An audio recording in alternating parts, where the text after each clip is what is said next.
From courtside of the virtual hardwood, it's the NLSC Podcast, a weekly show for basketball gamers and hardcore hoopheads.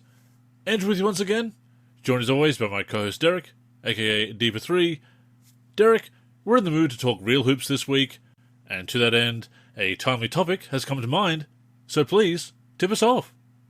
Yeah, on today's show, we are celebrating Father's Day by talking about father-son NBA duos. Specifically, who would be the best in a 2-on-2 half-court game if both players were in their prime. So, Andrew, I think people would be surprised at how many NBA players had children that also ended up playing in the NBA. If you go on Wikipedia, you'll see that the list is very long. Yeah, and if you also include the ABA, there's a few more examples there of second-generation pro players. Wally Zerbiak, I forgot that his dad played in the ABA. Yeah, that's a good one. When we go down the list of some of the more prominent duos, some of the more famous combos, you'll hear some that you may not have known about or forgot about. But yeah, for this exercise, I asked Andrew to name his top 5 favorite father-son duos that he would choose for a 2-on-2 half-court game. And I'll also list mine as well. But let's go down the list of some of the choices that we had. So Joe Jellybean Bryant and Kobe Bryant, Rick and Brent Barry, Michael and Klay Thompson, Dell and Steph Curry, Tim and Tim Hardaway Jr., Bill and Luke Walton, Scottie and Scottie Pippen Jr., Arvydas and Domantas Sabonis, Henry and Mike Bibby, LeBron and Bronny James, Larry and Larry Nance Jr., Ron and Dylan Harper, Gary and Gary Payton II, Doc and Austin Rivers, Kenyon and Kenyon Martin Jr., Glenn and Glenn Robinson III, John and David Stockton, Gerald and Damian Wilkins, Glenn and Glenn Rice Jr., George and Larry Mikan, Press and Pete Maravich, and lastly, Manute and Bol Bol. So, Andrew, some pretty good choices there. So I'm interested, who would be your number one 2-on-2 squad? Well, I wish that I could be surprising with this pick, but it is a very obvious one, and that is Kobe and Joe Bryant. You know, you look at Kobe's one-on-one ability. I know this is 2-on-2, but obviously that supreme ability to play pickup basketball, to go one-on-one, Kobe Bryant being such a tremendous player, as he was, I think they'd match up well in size with other duos. Kobe was 6'6", Joe 6'10", so you've got the size to match up with different duos. It's really hard to pick against Kobe when it comes to father and son duos. Yeah, so that's also my number one combo.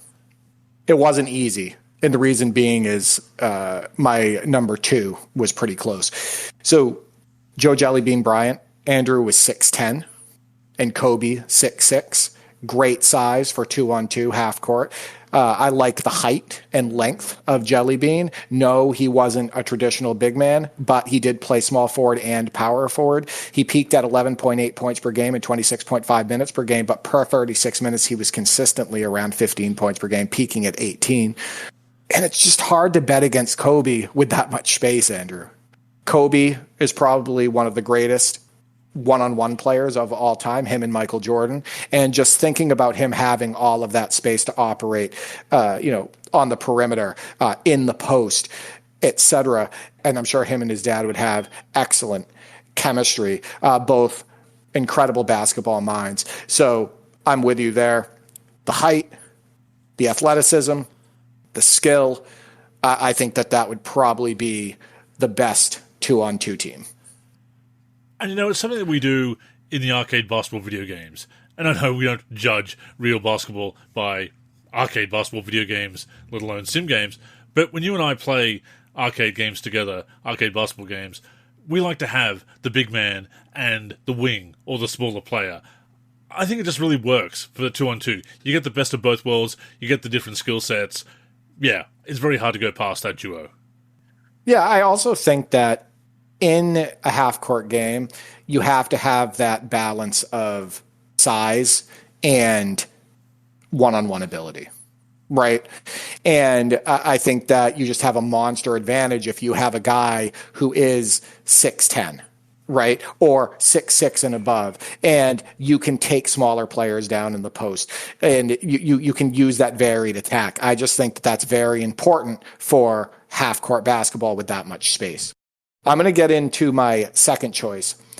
I'm not sure if this is going to surprise you or not because one of these players is current, but Arvydas and Domantas Sabonis. I know that Arvydas wasn't in his prime in the NBA. In fact, it was said he qualified for medical disability. Yeah. When he came to the NBA. However, 7'3" and 6'10", both incredibly skilled, a matchup nightmare in the half court. Sabonis, before injuries, was being talked about as one of the most talented big men in basketball history, and still found a way to average 16 points per game and 10 rebounds per game in the NBA. It's also important to note that Domantas Sabonis can put the ball on the floor. You can see him in the NBA taking it from that high post, taking it from the perimeter, stretching the floor like his dad, etc. So this team is not incredibly limited as far as putting the ball on the deck either, and both can stretch the floor. So I just think that team of 7'3", 6'10", both incredibly skilled, both stretching the floor, both with good post games, both being able to move. And I'm thinking the younger primed Arvydas Sabonis, that would be really tough to contend with in a 2-on-2 game. They're actually one of my picks as well, Arvydas and Domantas Sabonis. Compared to other duos, they're not the strongest ball-handling duo, obviously, but to your point, Domantas can put the ball on the floor. Arvydas could handle the ball as well. He could certainly pass the ball. He had great hands, great court vision. Ball handling could be a problem compared to other duos, but not as much as you'd think with big men. Obviously, a great size advantage. Domantas 6'10", 6'11", Arvydas 7'3". Yeah, that's going to be very difficult to contend with. And of course, they have the shooting touch in addition to that size. So they can stretch the floor, like you said. They can take their opponents down low. They can finish in the paint. Inside and outside, they're going to be a problem. And again, like you said, the broken down Arvydas we got in the NBA, who was still a very good player, Derek. His numbers aren't eye-popping. Double, average, 16 and 10. Still good. Very that's good. still very, very good. In limited minutes. He was only playing about half a game in his rookie season, played a bit more over the next couple of years, wasn't playing like 38, 40 minutes like he probably would in his prime. Like you said, could qualify for disability when he made it to the NBA. Was kind of a miracle that he got cleared, yet he still played as well as he did. We've only got glimpses of what he was like in his prime. Some footage is out there, but it's very impressive, obviously. So yeah, that father and son duo definitely had to be on my list as well. All right, so who do you have next? So I've said Rick and Brent Barry, because Rick could flat out score. One of the best scorers in NBA history. We always think of the free throw shooting, which he was exceptional at, with the granny style, the underhand free throw, but making it at that incredible clip. Could shoot, could drive, could score. Also one of the very first modern point forwards, as you know, Derek. So he could also pass. Was he always a willing passer? Well, there's certainly some stories about that, but he could handle the ball. He could set up his teammates. Brent could do the same. Is he on the same level as his father in terms of talent? No, but he could also flat out shoot. He could also break out dunks and athletic finishes. He could also be a bit of a point guard as well, although he was a wing player, a shooting guard primarily. But yeah, certainly a lot of talent between the two of them, Rick being the superior player, the all-time great. But when in doubt with these things, I'm going to take the duo with the all-time great and the solid to above average NBA player, and I think that's Rick and Brent Barry. They're also on my list. And I think that size-wise, Rick was rugged. Rick was tough. You watch him play, and he was an incredibly physical player. Brent Barry, not as much, but he does have the length. And they're 6'6" and 6'7", with Rick Barry being the taller one.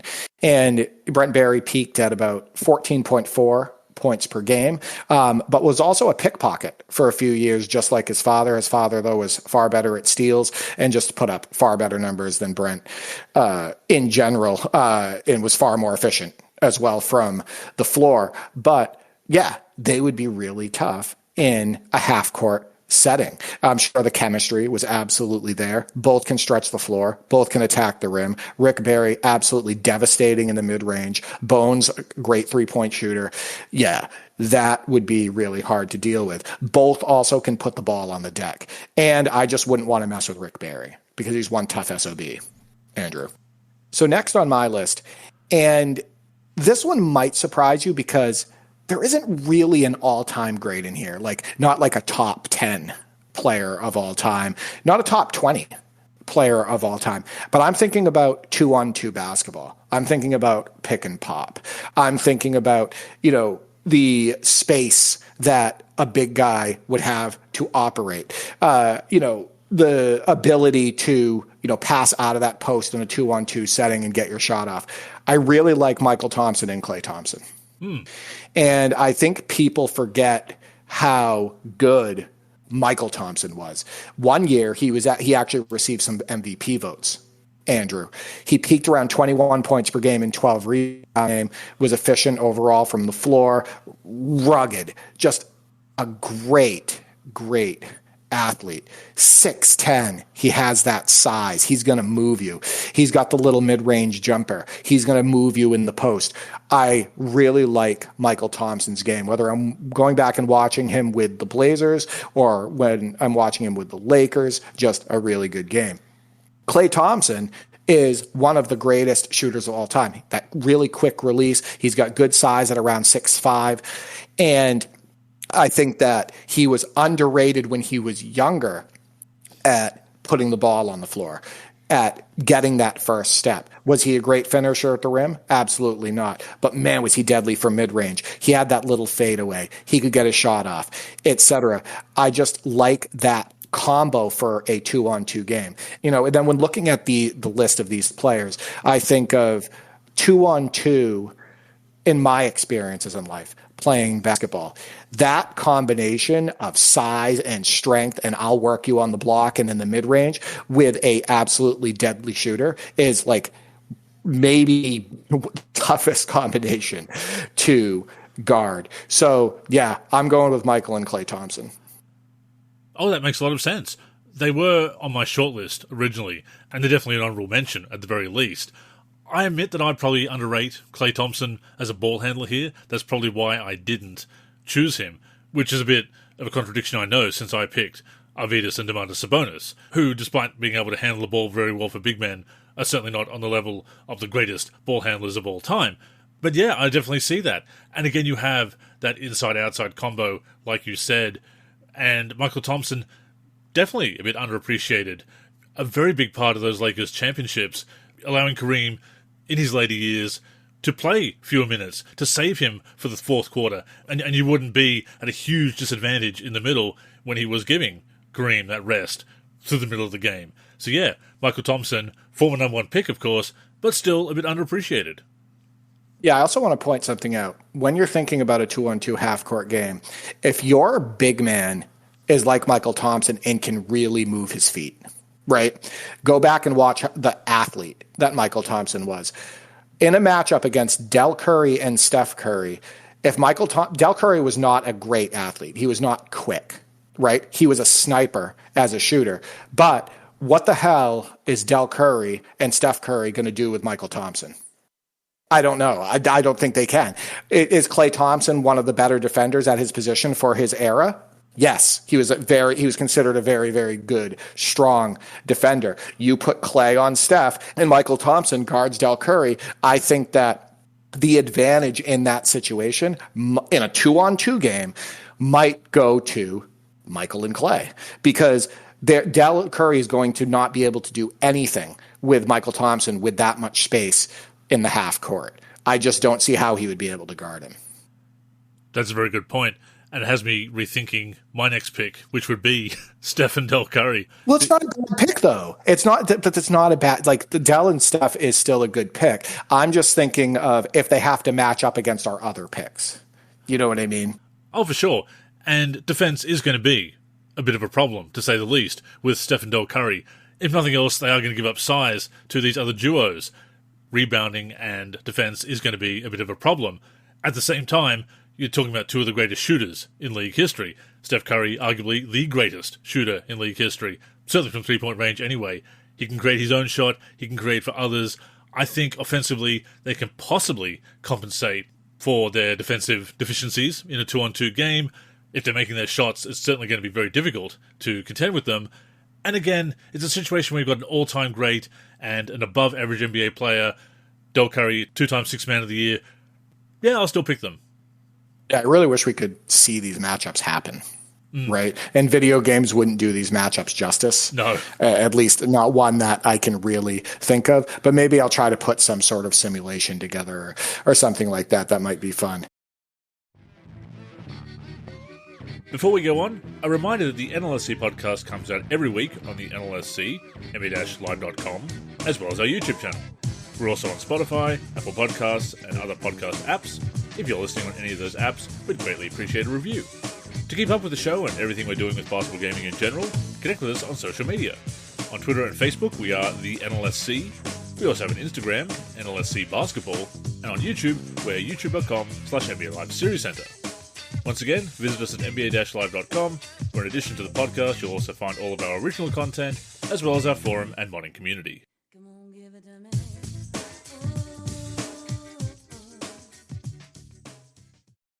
So, Andrew, my last pick. I'm going to go with Dell and Steph now. So you heard my top four. Now we're going with Dell and Steph. You talked about going with, the all-time greats. And Steph Curry is the best ball handler I've ever seen in NBA history. He's also the best shooter in NBA history. Just does stuff that I've never seen any other player do. And he just looks absolutely unstoppable most of the time. Whether it's catching and shooting off balance, straight up and down, going one-on-one, finishing on contact, at the hoop. Just so impressed with Steph Curry. So Dell, he has a little bit more size, at 6'4", Curry at 6'3". They would have to be shooting lights out and be able to get their shots off in order to win in these 2-on-2 matchups. But you know what? I think that they might be able to win a few games. However, you have to think, what would a game look like between, say, Del Curry and Steph Curry and Larry Nance Jr.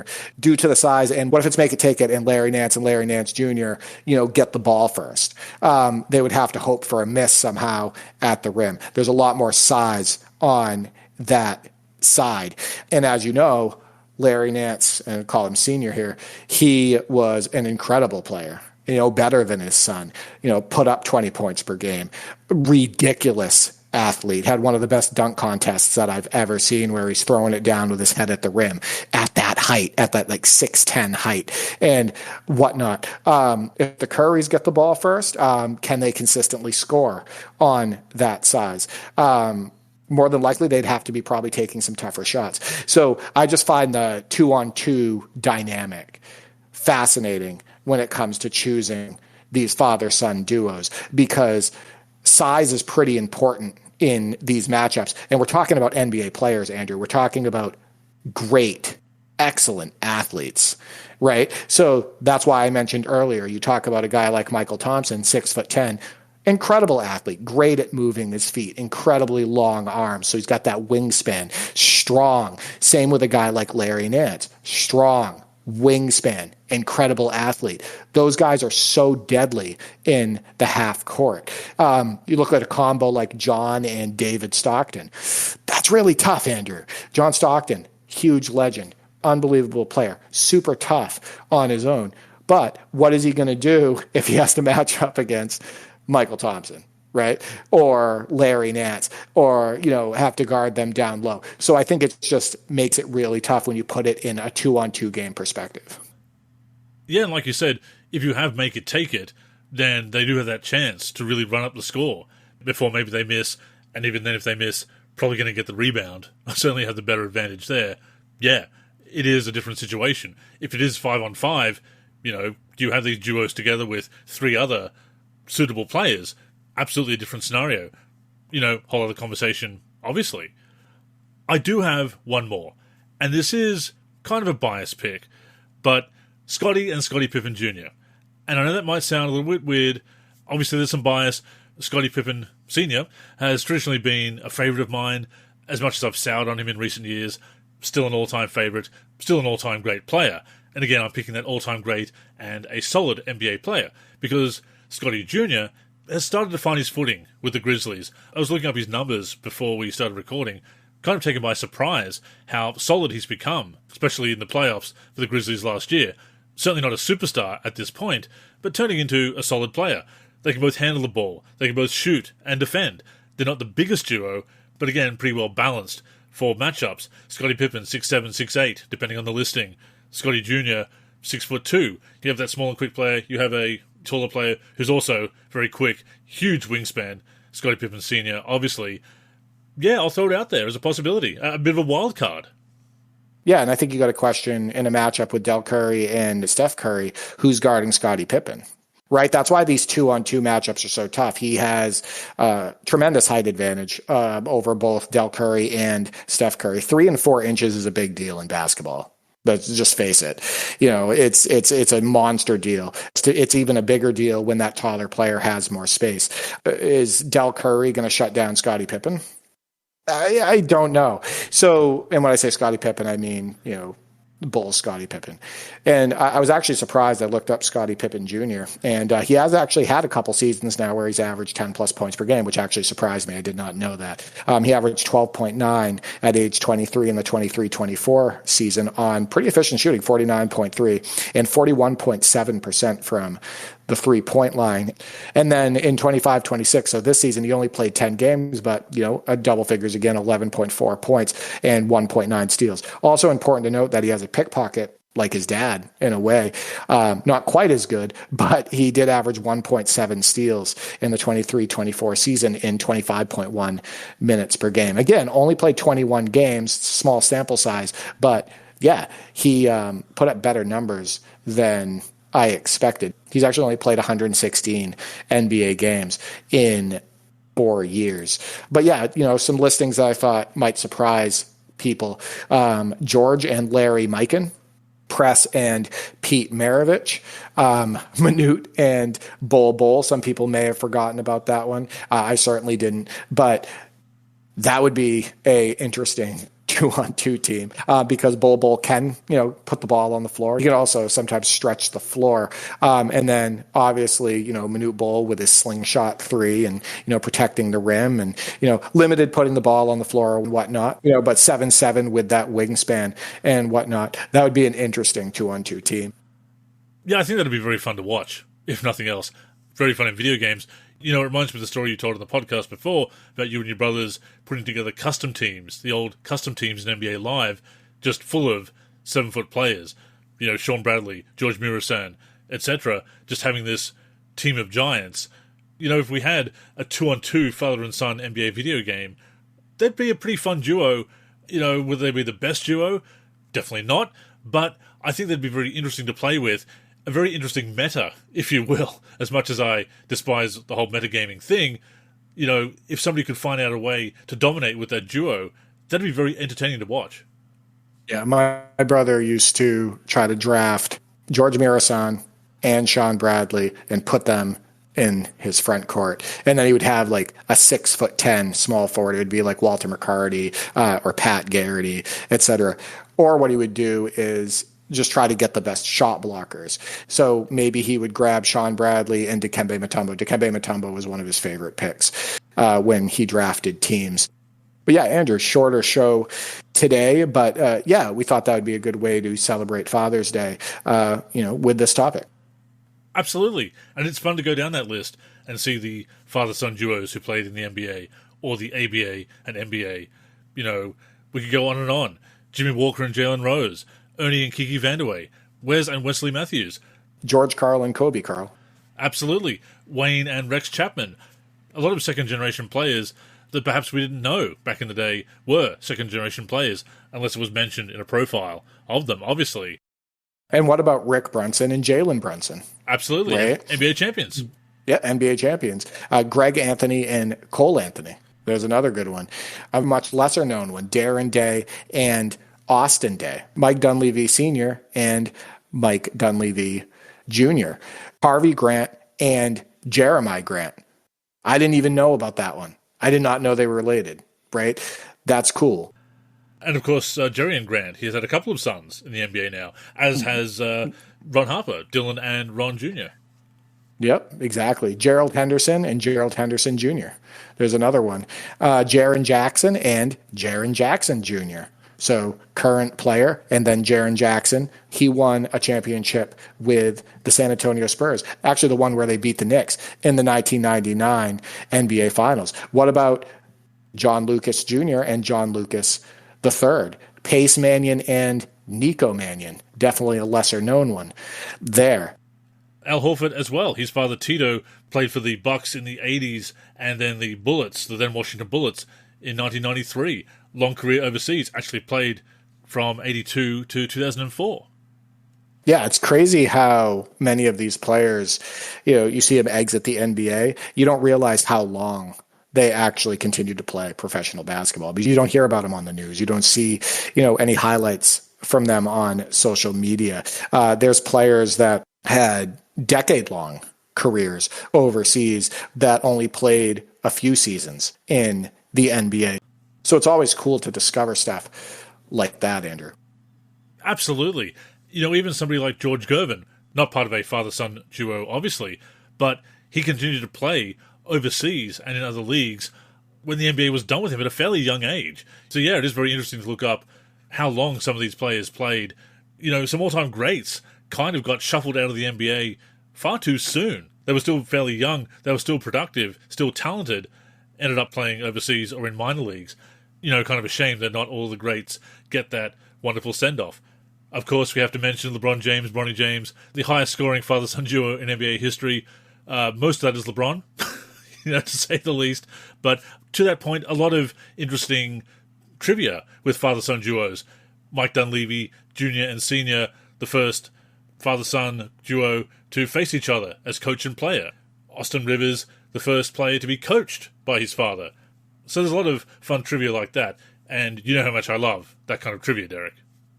Yeah, there was no way I was going to choose LeBron and Bronny as one of my top 5 2-on-2 teams. One, Bronny, I just don't think he's an NBA player. Every time I watch him, he's undersized, doesn't dribble very well, has trouble bringing the ball up the floor. I don't really think he's an NBA player. I don't think that he's in true NBA talent. That is my opinion. So he brings that team down considerably. I also think that a 2-on-2 game probably doesn't suit LeBron. You hear about the stories about how Michael Beasley would just beat him one-on-one every time. 2-on-2 can be a similar game, where there is that one-on-one play and whatnot. And I just don't think that that's the atmosphere that LeBron excels at. I think he's more of a full court 5-on-5 player. I think that that's the style that suits his game. He's not a Kobe. He's not a Jordan. There's many other players that are better, in my opinion, from like a one-on-one standpoint and a scoring standpoint in the half court. So I wasn't going to choose them as one of my top 5 duos. Pretty much my rationale for leaving them off my list as well. But yeah, definitely an interesting topic, Derek. Interesting to see when talent seems to skip a generation or when the sons outdo their fathers.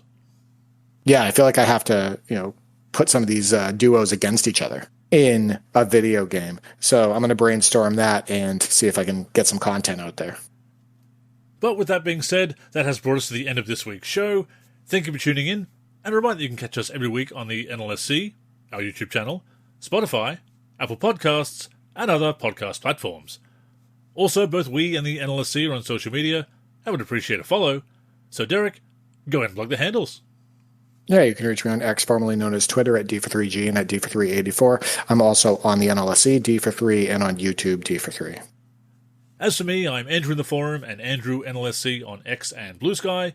The NLSC is on X, Facebook, and Blue Sky at the NLSC. We're also NLSC Basketball on Instagram and Threads. We're on YouTube at NBA Live Series Center. And of course, give a look to the NLSC itself, nba-live.com, for all things basketball gaming. So, thank you again for tuning in, and until next time, I'm Andrew. And I'm Derek. Go get buckets, everyone.